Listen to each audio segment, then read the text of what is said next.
I made another one. Productive mo naman, hindi na. Ito naman ang takip ng aking Instapot. Okay, dahil masikip ang room ko, I mean ang kitchen, para hindi nadudumihan.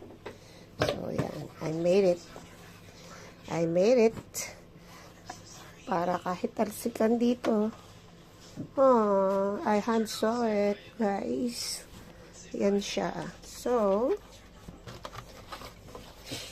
it will be free from grease. And even if this one, you know, it will be stained by oil and grease and everything from my stove, still okay. Mas mura pa yung materials. Yan. Tinahin ng lola nyo. Thank you, Lord. So productive today. Mga bagay na hindi ko nagagawa during my busy days.